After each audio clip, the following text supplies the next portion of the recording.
Olá, alunos!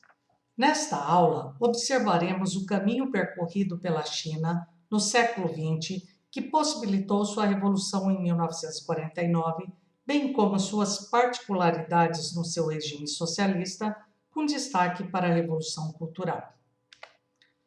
A China foi uma grande referência para a formação de países como o Japão em termos culturais e tecnológicos.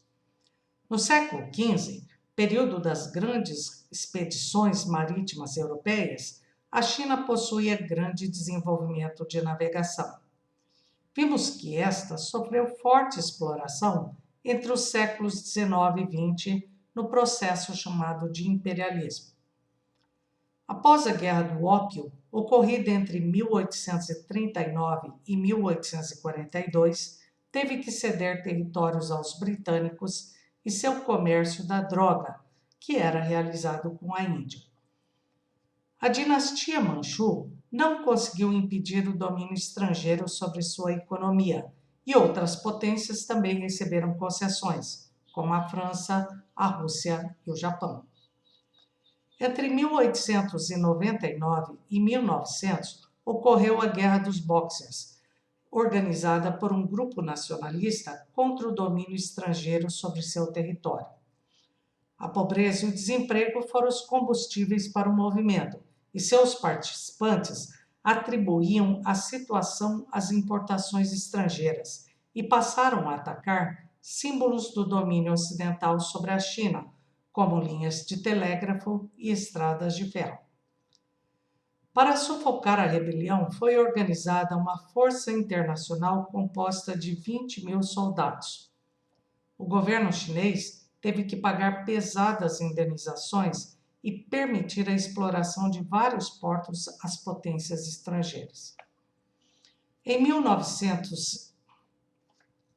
No ano de 1900, o médico Sun Yat-sen fundou o Kuomintang, Partido Nacionalista, e no ano de 1911 foi proclamada a República na China sob liderança de Sun Yat-sen.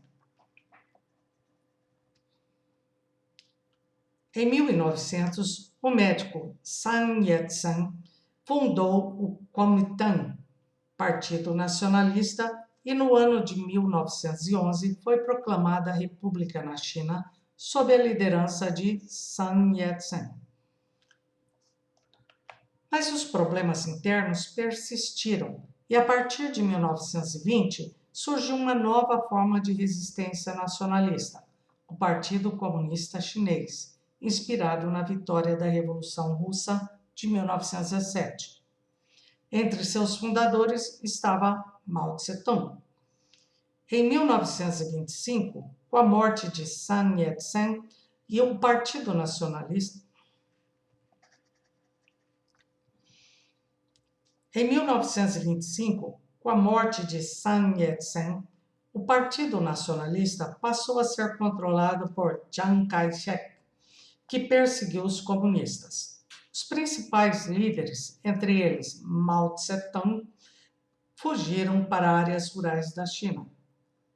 Estes passaram a trabalhar a ideia de revolução junto aos camponeses, homens e mulheres, contra o governo de Chiang Kai-shek, que mais tarde foi chamada de Guerra Popular Prolongada por Mao Tse-tung. O governo promoveu várias ações contra os chamados bandidos vermelhos, mas fracassaram. Os comunistas tiveram que se deslocar no movimento conhecido como Longa Marcha, cujo percurso chegou a 12.500 quilômetros, travando muitas lutas contra as forças governamentais. Mas, em 1931, o Japão anexou a Manchúria, o que provocou uma forte resistência incorporada às lutas da Segunda Guerra Mundial, com forte presença do Partido Comunista. A rendição do Japão em 1945 fez a Guerra Civil. Com a rendição do Japão em 1945, a Guerra Civil foi reiniciada entre as forças de Chiang Kai-shek e as forças de Mao Tse-tung. Em 1949, os comunistas entraram em Pequim, o que possibilitou a implantação. Em 1949, os comunistas entraram em Pequim, o que possibilitou a implantação do socialismo sob o comando de Mao Tse-tung. Com a implantação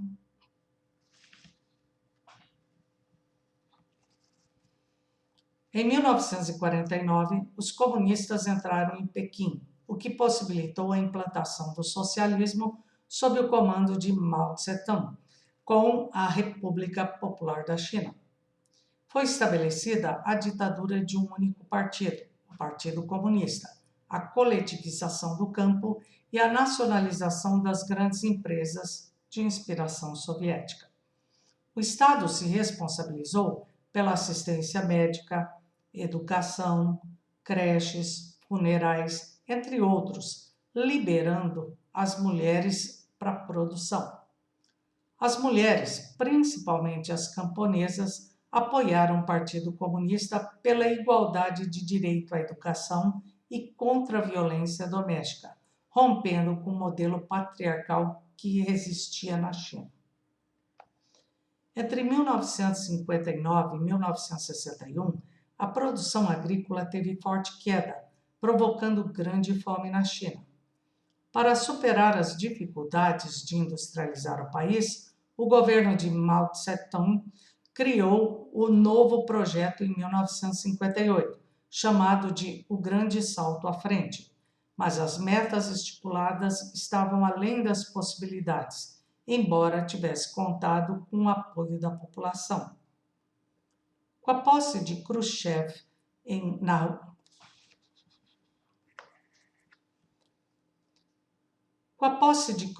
na União Soviética, os atritos se intensificaram entre os dois países, o que levou à ruptura em 1959.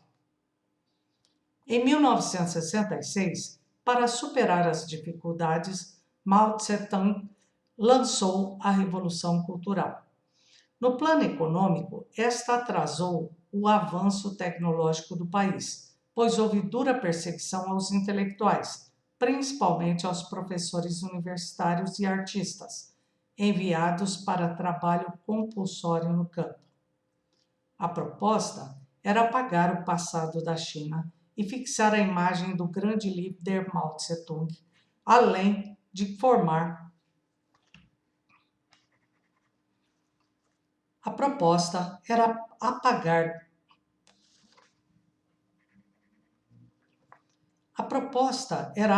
o passado da China e fixar a imagem de grande líder de Mao Tse-tung, além de formar uma nova geração de jovens ligados a esses novos ideais.